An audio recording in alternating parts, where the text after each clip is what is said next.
We are back on the Subaru in the rain, which makes it more fun.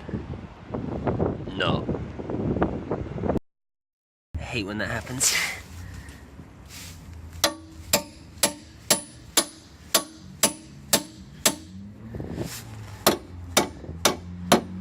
Meh.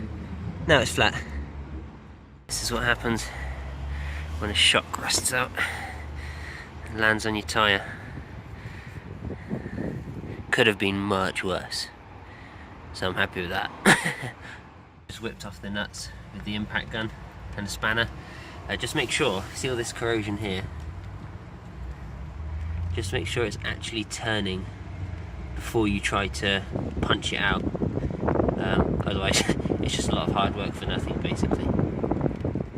So before we take out the strut, we have to remove this clip which holds this in, and I find it easiest to tap this out from underneath. Just be careful you don't get stuff in your face.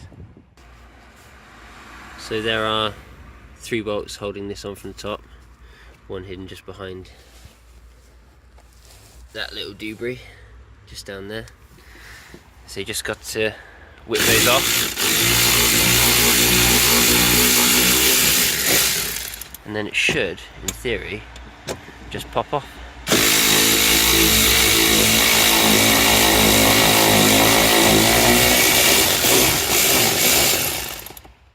All of my bolts off, or nuts off rather.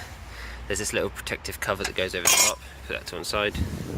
And I've left these in just so that it didn't drop. Now I need to just tap these the rest of the way out, and then she'll be mine. Point. You'll have success, and you will rejoice, and it will still be raining.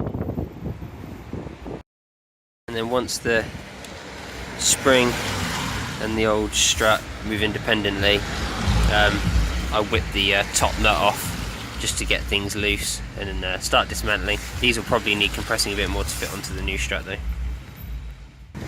So this side here, these bolts here are really tight, so my method of destruction, spanner on one side, could not undo this by hand, not by a long shot. Definitely needed the gun. I've been trying to do it in pieces because obviously cars have been coming, but fortunately for right now we're clear, so we're gonna crack on and get the rest of this side undone.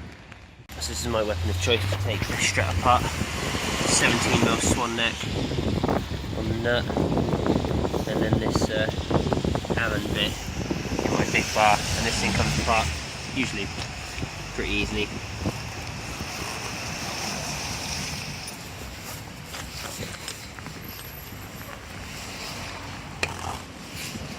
Ah, there we go, broke it loose, good stuff.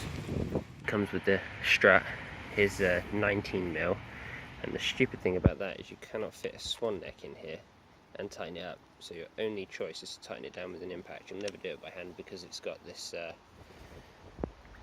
nylock thread in it, so the only way to do this up, I see, is with an impact. I'm sure there's a specialty tool, I don't have it, so impacts it is.